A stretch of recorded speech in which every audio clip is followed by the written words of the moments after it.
Good day, good peers. Welcome to another episode of the Testing Peers podcast. My name is Chris Armstrong, and today I am joined by regular Russell Cracksford, Hello. very, very regular David Maynard, Hiya. and increasingly regular Rachel Gibbler. Howdy. Today we're going to be talking about quality careers beginnings. But before we dive into that, a message from our sponsors, Enfocus. Enfocus are a UK-based software testing company. They've been supporting businesses for 24 years by providing services that include burst resource, accelerated test automation, performance testing, and fully managed testing services.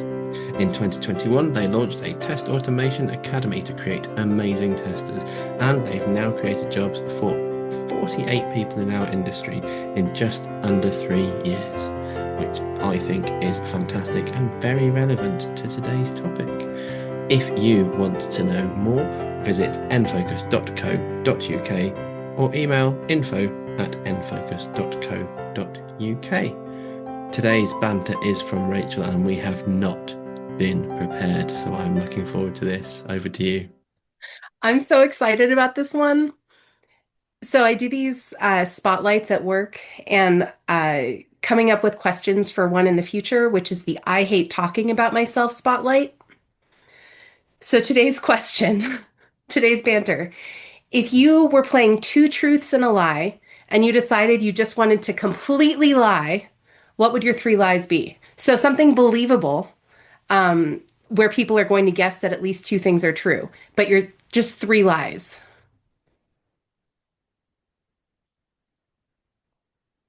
This is going to take a little bit of thinking. I'm not naturally a liar, you see, that's the thing. I say that recorded on a podcast, of course. So mine would involve something about singing because I do sing, but I would make up something wild like I have sung with a major symphony, like I've sung with the New York Philharmonic or something. So that would be one. Another one would be, since I live in Utah, something about hiking, like I've hiked Mount Olympus in winter or something, just something a little wild. And then the third one would probably be about travel. And I've been to over 40 countries. Let's go with those three. Your top tips are to have something that's close to the truth to Hmm. start with. That's a good one. I guess maybe I'd say I failed my driving test 8 times. You can think about that. I can see David working out how many times he's been in a car with me. And I would say I played football for my county. And I would say that I have had several, I will say 6 pet cats. Ooh, love those. Who's going next? I know you're thinking hard. Mine are that I have appeared in the Commonwealth Games in swimming backstroke. I have performed as part of a school choir in the Albert Hall. And my third one is that I have run 3 London marathons. Have you actually run two? I just need to know this No, one. I've only won one. That's fantastic still. Did you perform in the Royal Albert Hall rather than the Albert Hall? Yeah, the Royal Albert Hall.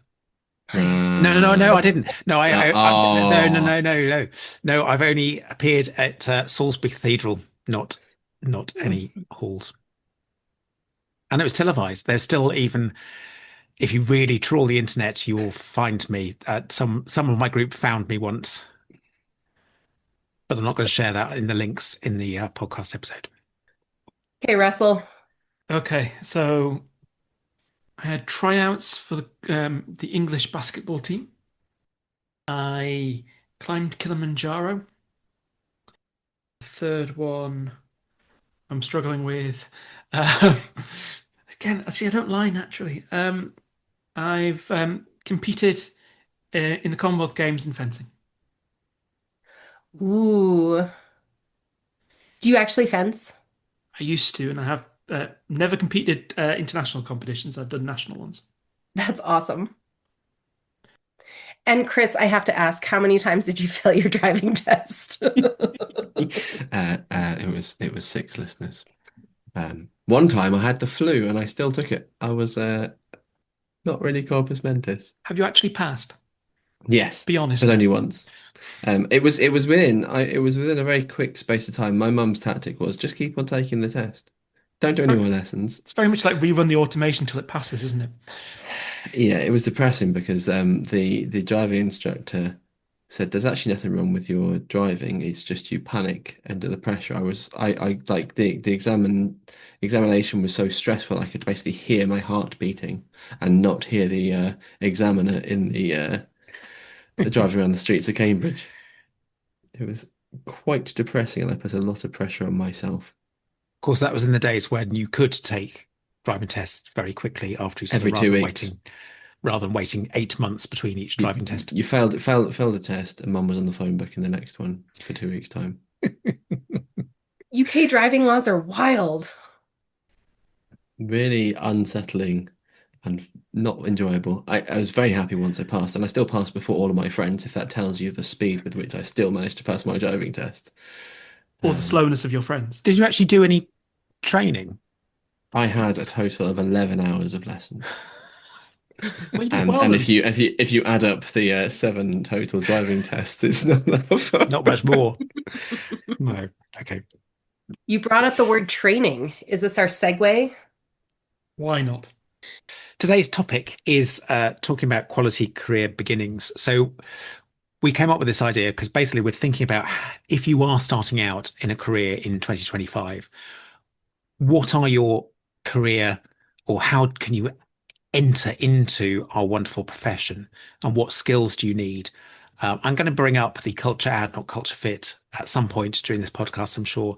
But let's start off with how are people currently getting into our companies? So certainly where I've worked, the most recent ways, there's two that stand out. One is graduate scheme. And that's kind of the entry level in many ways. And the other one is the apprenticeship schemes.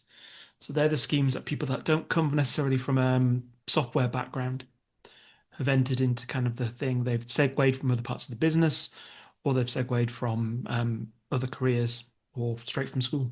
Depends quite a lot. Sometimes it's career change, sometimes it's just first career. And boot camps, I guess, is the third one, but that leads often into apprenticeships, but not always necessarily. They're the three that I think are the main ones I've come across most recently. And Focus, our sponsors, has kind of a boot camp type solution. Not that there's a plug there or anything. Yeah, I would agree. I think that apprenticeships and graduates, the main reasons or ways of getting into, especially our company, obviously for us in the UK, there are level 4 entries, which is sort of a foundation year. And we have the wonderful Tom Game who gave a talk at PeersCon 2025, who is an apprentice. And so he's actually changed career and has gone through that apprentice year and now is going into a sort of degree level. And it's very interesting comparing him to someone who's just come straight out of school and is doing a degree as part of that, because obviously he has experience of his previous career and is able to bring that into his experiences, which is very interesting. Seeing that sort of what he's actually bringing into his career. And then, of course, there's the beginning people right at the beginning. So we do have a new apprentice who is straight out of school, as I said earlier, the same age as my youngest daughter at 18, which makes me feel incredibly old. But he's making great progress. He's just starting his course, and as Russell said, the other way is usually the graduate scheme. Now we also do as part of again, we have interns who have worked throughout, or they're working for us for a year in between their university, so they have a year out in industry, and that's quite a good way of sort of having an introduction into the industry and if they choose to, they can then come back into it. So that's probably another different way, but also, as we said, a graduate way. Does anyone else have any other experience of bringing people into their industries? I do. I've worked in some interesting companies in down the years, and there have been opportunities where folks have come in through work experience and they've sat through in different departments, and through that we've been able to sponsor them through finishing whatever degree they were doing to then lead into employment at the end. And also more recently in the startup I've worked in, and we had someone that was kind of working at IT ops, and they just sent me a message on Teams and just said, "Hey, how do you go about learning how to do your job?"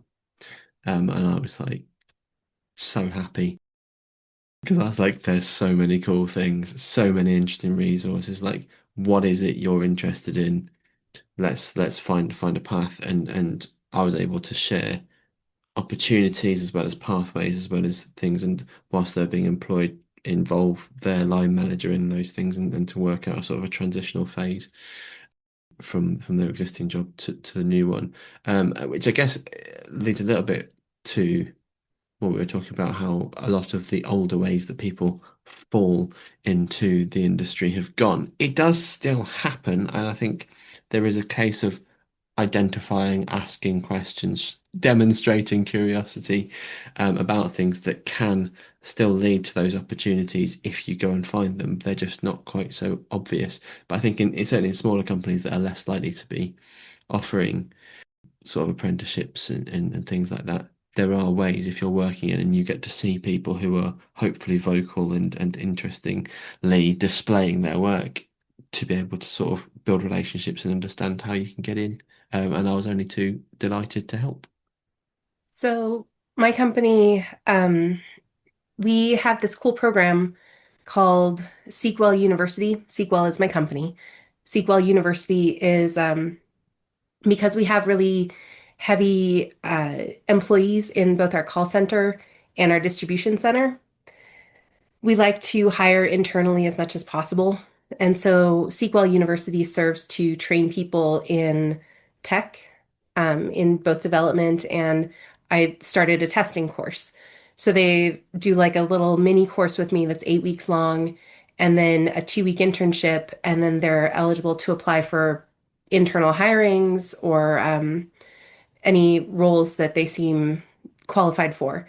I've had one person hired on permanently within the company, and then a couple of others, well, in testing, and then a couple of others still in tech, but elsewhere in the company. And then some have gone elsewhere in the tech world. One is in security. But that internal hiring structure has been really beneficial for some people here. But even that, we aren't currently running the program just because the market is so rough right now. Like, I want to say back in my day, I talked my way into a testing job, but that was a decade ago. Hmm. Like, yeah, that's no longer the way that things are. One thing I was going to say, actually, one criticism of a little bit of the apprentice program is the fact that with the level 4, they were able to do a quality engineering foundation part, but now they're doing the degree, it has to be systems engineering, and so therefore it isn't the quality focus, unfortunately, that the first apprenticeship was.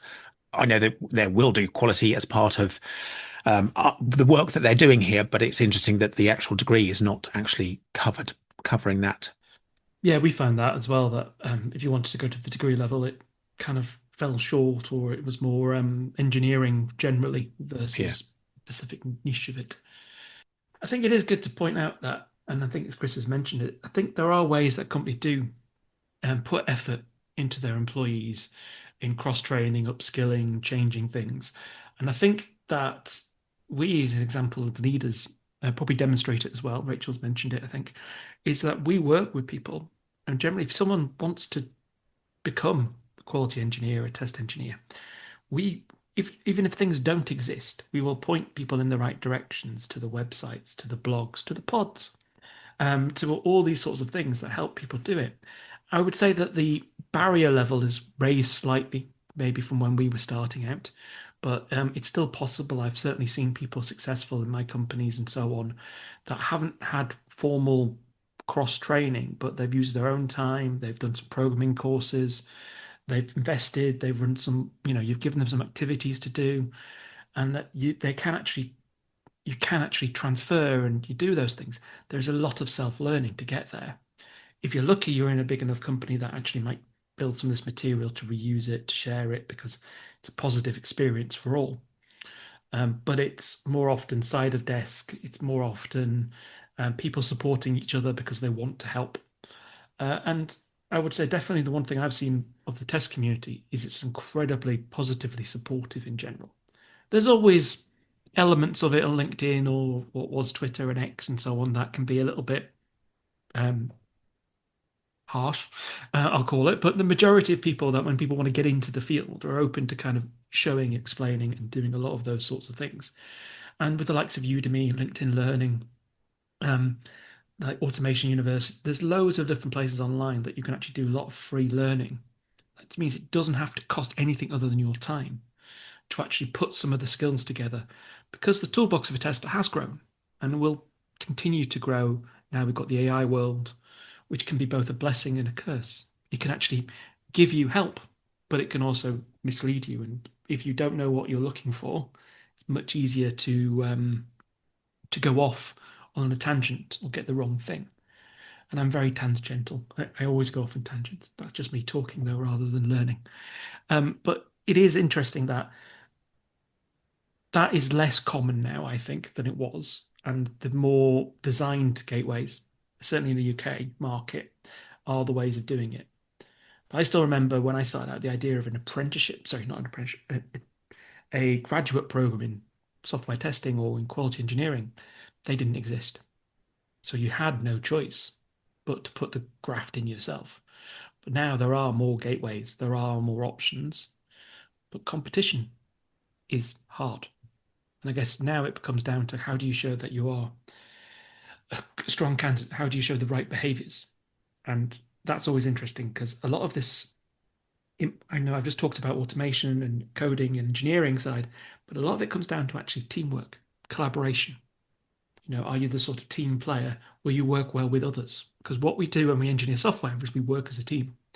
So actually, yes, technical skills are often useful, but actually the people skills are more often than not what we select on. I can train coding far better than I can train teamwork. And so, those sorts of how do you play with others? How do you shift from leading sometimes to following? And those sorts of characteristics that often we learned at school or sport for the wrong reasons, and how you kind of react in those worlds. Because there is a lot of competition in the world these days, and these jobs as competition. So it is often a little bit more not just the techie side, but the people side that you've got to get good at. And that will get you knocked out of processes that get you hired. You've highlighted to me, you flagged in my brain a couple of questions there. You mentioned the sort of barriers to entry. Where do people think that the barriers to entry are? And do you think that I'm going to ask quite a few questions and I'm not expecting you all to answer them all at the same time. So barriers to entry. Second is, do you think that programming or the expectation of programming is more important now? And talking about AI, because it's easy to program, do you think that people are becoming a bit lazy and not doing it? Whereas actually what we're looking for, as Russell said, they need to have a background to understand where AI fails in its abilities in order to actually give us the answers that we're actually looking for. Sorry, I threw a lot of questions there. That's three questions. I think probably you could wrap them into two bits because one was around coding and stuff, one was around barriers to entry, wasn't it? I mean, barriers to entry is interesting because I think, generally speaking, a lot of junior level roles just don't exist in the way that perhaps they did when we were younger, and maybe some of that comes to the second and third question around coding and expectation of skills, because certainly when I started my QA career, there was no expectation that you actually were going to be coding at all. It was all about exhibiting the attributes that Russell was speaking about, the curiosity, the critical thinking, the dog with a bone who's not going to drop things, and you're gonna sort of hunt things down and try to uncover more information about your product. That was the primary focus of the work that I was doing. There wasn't this sort of expectation that you would have any transferable skills into other roles within software development at that point. It felt very much separated. I know a lot of people in the industry. I started in the games industry, started in QA as a foothold into the industry to then be able to dive into other areas within software development. But the actual work we were expected to do, what we were hired on, the questions we were asked, were all about industry awareness and then the actual demonstrating curiosity and critical thinking. Whereas I look at those available junior entry level roles, they want to, from the beginning, have demonstrated portfolio of GitHub open source contributions. You can do live coding challenges, all these sorts of things, which ultimately mean that I probably wouldn't have ended up in the industry because that's not the background I came from. And while there are good reasons for you to not have those things, the concern of having a front and center, the coding is the first sort of thing, it could mean that we lose some of those other attributes in that work. And I've mentioned before, but I'll mention it again. Isabel Evans did a talk this year at Eurostar based on a lot of research that she had about interlaying AI and things in, and she said in reality what we need is not such a narrow funnel of places where testers are coming from, but we want people who are from the social sciences, people who are from politics, people who are from the arts, people who are from sciences and the coding backgrounds that we all do, a real breadth, because the end user is so broad and different, and we need those advocates who can interface with technology in very many different ways in order to better advocate for those end people. Dare I say, culture add, not culture fit. You may dare that. I'll let somebody else pick up on the automation and AI stuff though.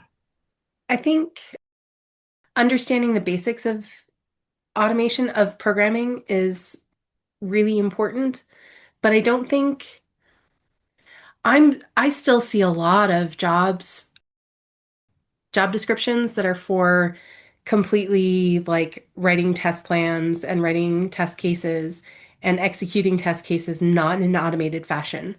So I think that there's still a lot of need for that, even though it may not sound like the most exotic thing that you've ever done. I think understanding the basics of programming is important, but facility with AI is just as important right now. Like understanding AI and like David was saying, where it fails, the weaknesses of it and the strengths of it, and knowing how to use it effectively to assist your programming, um, is really where we're headed. I think that's the future. It's not going away. So being able to use AI to assist your programming is just as important as understanding the basics of programming itself. I think you hit a very good point, Mitchell, which is that actually, we're talking maybe about our jobs and where we work and our experiences. And that's not true of the entire marketplace, is it? Whereas automation may be a de facto thing where we all work, it isn't de facto in the marketplace. So actually, there are still quite a lot of opportunities that don't seek or go down that path. I've certainly come across companies talking to as a consultant even, automation was not done by testers, it was done by developers still, or something else like that. And there were manual testers and automation testers. I hate the terms, but for simplicity's sake, that's what I'll use. So, there is definitely a variety out there. And I worked in a place where actually they valued very much product knowledge. So actually they saw that as a transferable skill. So people that have worked on the product in other roles, be it customer support, UX, BAs, they didn't mind so much, but actually that knowledge and from a different angle helped quite heavily. So you did get people from different areas transferring it, and you then tried to train up the area that was less strong. You'd use AI, you'd use training plans and all sorts of different things to get there. And if you're internal already, that's more of a possibility. If you're going to a brand new hire, I always think recruitment's about risk management. You're trying to reduce the risk and increase the risk of success.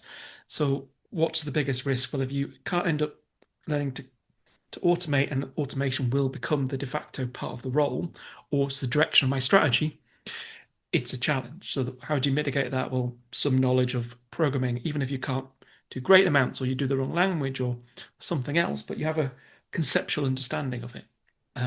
So I think the programming thing has shifted in importance over the years. I think it is more important now, but not crucial. But I also think you can demonstrate a desire.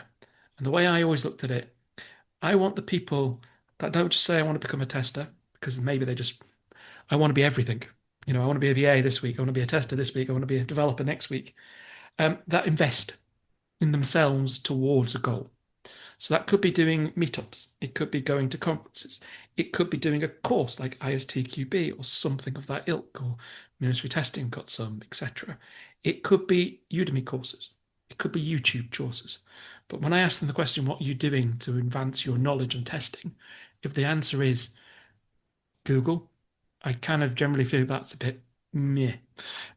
Whereas obviously if there's a bit more proactivity in it, that tells me a lot that they are driven enough to learn this, and it's much easier to train, to teach, to coach someone who's already motivated. And the problem I've got though is I put a job up at the moment, let's say for an apprentice tester, I'll get 3,000 applicants. And if I get 3,000 applicants and I've got, say, 10 spaces, what do? I've got to filter that down to a reasonable number to speak to. Because I would think that all 1,000 of them or 2,000 might be worth it, but I can't interview that many people. Just not time effective. So you start putting filters in, and those filters eliminate people. You don't necessarily want them to, because you want to create opportunity, and you can try and balance it with some other things to kind of give opportunities for people and things like that and sort of help. But that comes into, have you got any experience of programming? Right, great. Well, that's a pot now of 300. Great. That's a much easier pot to start managing. And that's the flaw with the fact, as you said, the market's a bit weird. People wanting the sort of first job to stand out gets harder and harder and harder. It's like applying to be in medicine, go to be a doctor. So many want to do it, you end up having a challenge. IT is a fantastic career choice for many people. So it causes a flood of applicants. Certainly in where I've worked, I work in the government. It's seen as a safe job in many ways. It seems a good career choice. So doesn't pay necessarily greatly, but it's a gateway. And that's the point. So people try and get into these things, and it's harder. But once you're in a company, I've often found it's easier to do that transition because people are willing to help their colleagues far more than someone they don't know externally. So I agree. You reminded me what we do with our apprentice interviews, actually, because, as I said, our new person has come straight out of school and they don't do a lot of programming as part of that. So actually, as part of our interview, we didn't actually ask any programming questions. It was all to do with sort of thought processes and how trying to think how they would learn or learn from information they've been given, far more than as you say, an expectation that will be a certain level. That obviously, depends on how many candidates you actually have. The other thing I was going to say was that, as you say, learning on the job or having a desire to learn. I mean, I'm talking about my experiences. I remember I got made redundant, and because I decided that I wanted to be a tester, I paid to take the ISTQB foundation. So therefore, there was a desire of, look, I have put my career on the line. I want to do this as part of that. And I know this was many, many, many years ago, but I made that decision to try and make sure that I gave myself the best opportunity in the career that I'd chosen. And there are quite a lot of free courses, as you said, and so therefore you can get that step up or a desire, showing that desire of actually learning, or even between interviews, you know, if you hear something, find out about it, find out and give them the answer, or because the expectation is that they might well ask you a similar question next time. So if you've learned from the first time to the second time, then absolutely that is a really bonus going forwards. We talked before this about when you've got into a company, what's the sort of expectation or thought process about with tech? You know, you might come into a company and go, actually, I'm coming through the back door. I'm coming into test, but actually, I want to be a programmer. I want to be a developer. What's people's appetite to that? Do you agree with that, or and what are your feelings about people changing career, or even coming back into from development into test? I embrace it. It's the best way I can describe it. It's in careers aren't linear. As long as you're committed to what you're doing, I don't mind what you want to do in the future, if that makes sense. Is if you're not caring about your actual day job and then just looking ahead in the future, I have challenges. But if actually you're willing to commit to doing your job and look elsewhere, then give you time, support you, enable you, help you.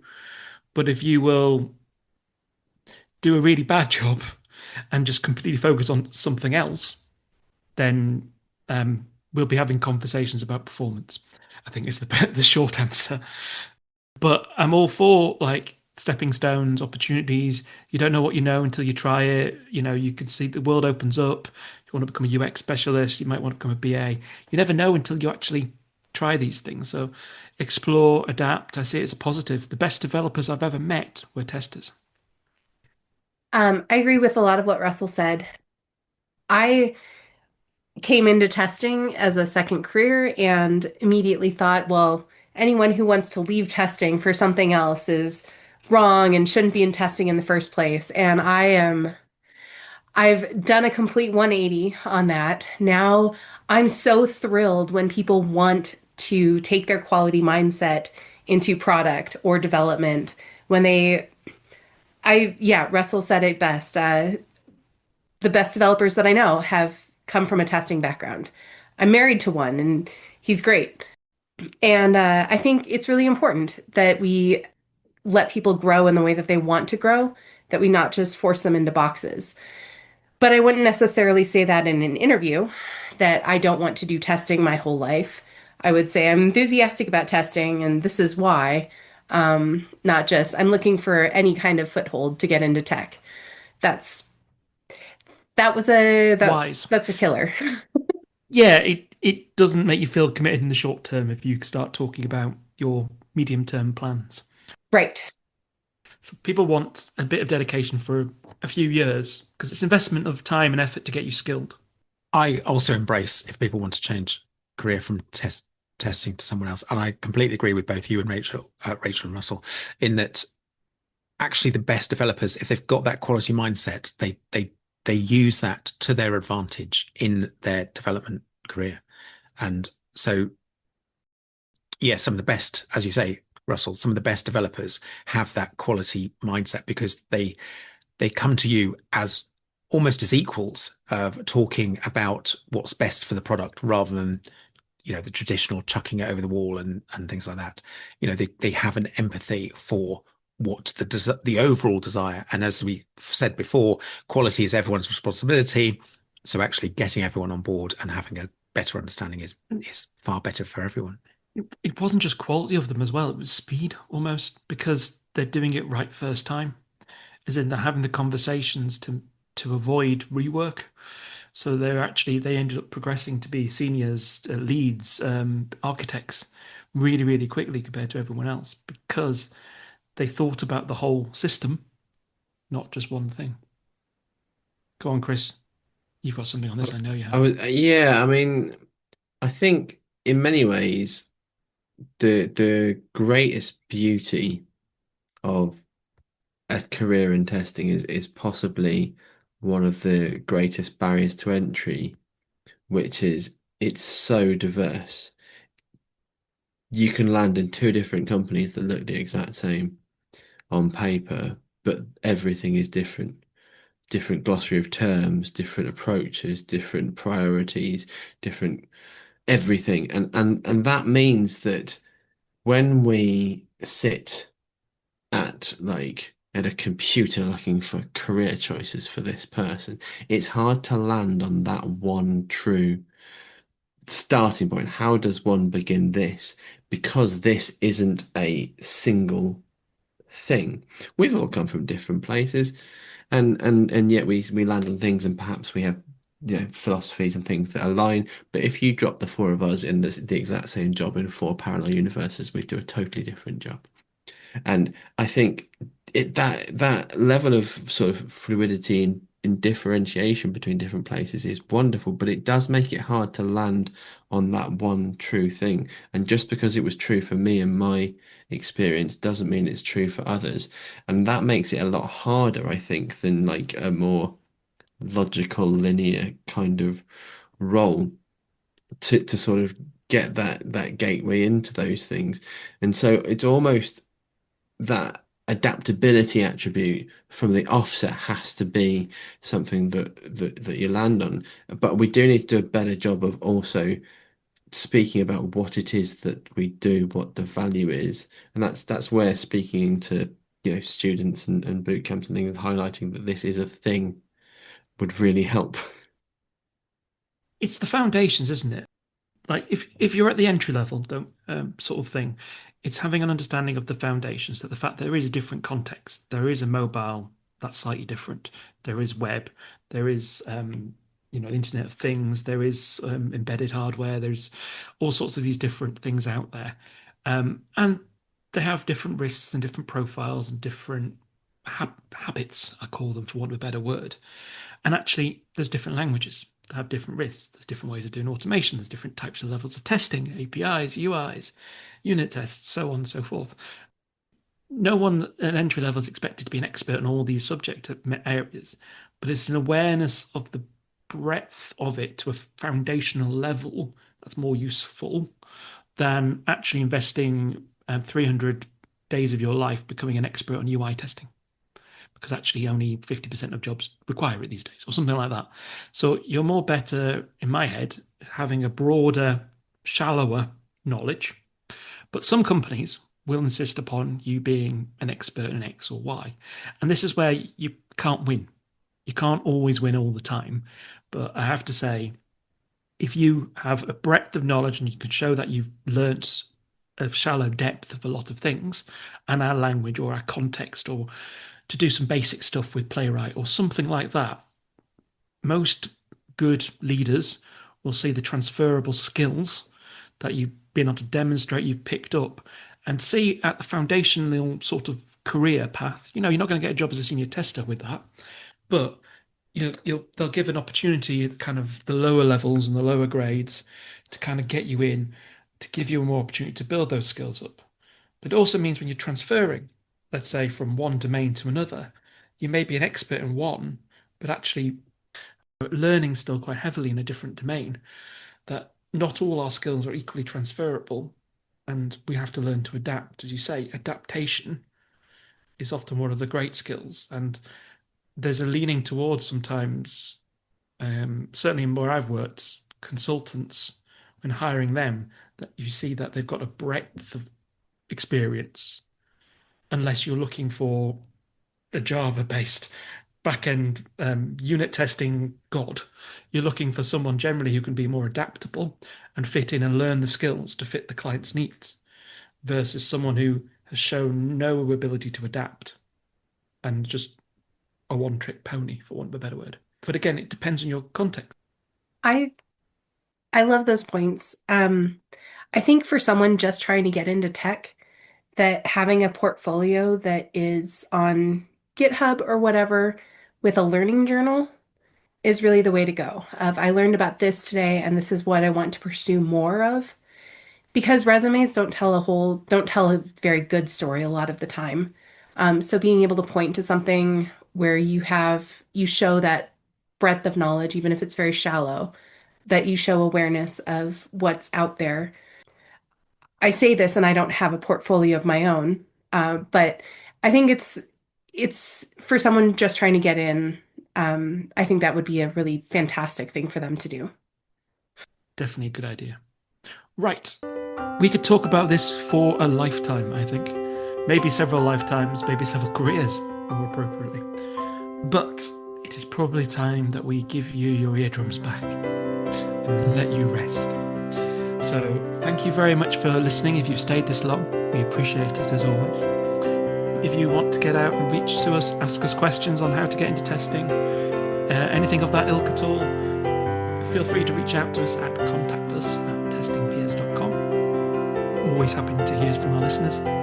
If you'd like to come along and listen to some of the people that maybe we have at PeersCon or any other conferences, please do look at testingpeerscon.com. We would love forward to seeing you. We hope you've enjoyed this journey. We hope you've listened. If you do have any questions, as I say, please do reach out to us. We're more than happy to help guide, give advice, and other things on your journey. For now, it's goodbye from the Testing Peers. Goodbye.